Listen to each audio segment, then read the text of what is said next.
आज मैं अपने बच्चों के लिए कुछ नया लेकर आऊंगी। मैं आज इंसानों की बस्ती की तरफ जाऊंगी। मम्मा, मेरे लिए इंसानों की बस्ती से मिठाई लेकर आना। और मेरे लिए पापड़। मम्मा, सुना है इंसानों के खाने बहुत स्वादिष्ट होते हैं। याद रखना बच्चों, कोई शरारत मत करना और घर से बाहर मत जाना। अपने बच्चों को समझाने के बाद मम्मा चिड़िया अपने घर से निकलती है।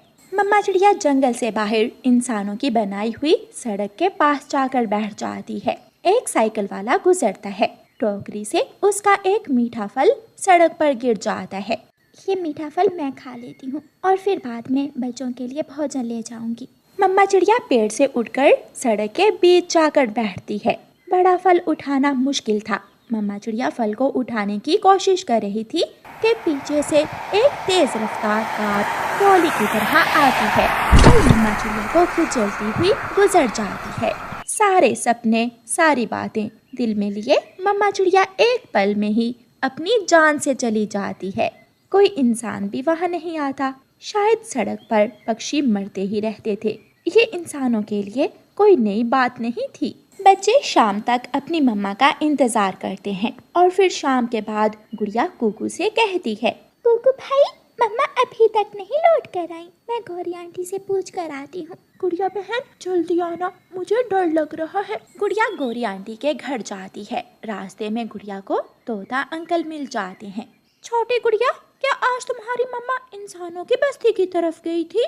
हाँ अंकल, मम्मा मेरे लिए मिठाई लेने और कुकू भाई के लिए पापड़ लेने गई है। बेटी, तुम्हारी मम्मा को एक कार ने टक्कर मार दी और तुम्हारी मम्मा वहाँ सड़क पर ही मर गई है। ये सुनकर गुड़िया रोने लग जाती है। मम्मा, मेरी मम्मा को क्या हुआ? अंकल, क्या आप सच कह रहे हैं? हाँ बेटी, मैं झूठ क्यों बोलूँगा। मैंने गुजरते हुए अपनी आंखों से वो सारी दुर्घटना देखी है।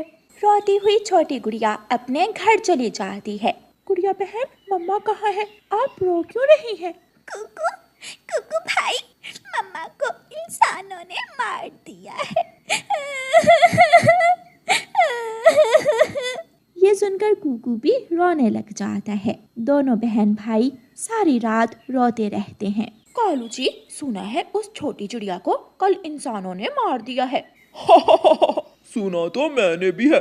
गौरी, अब आसान हो गया। उन छोटे बच्चों से घर छीनना हमारे लिए अब और भी आसान हो गया। कालू, चल हम उन बच्चों को घर से निकालकर चिड़िया के घर पर कब्जा कर लेते हैं। कोई रोकने वाला नहीं है, अब हमें कोई नहीं है। कालू कौवा और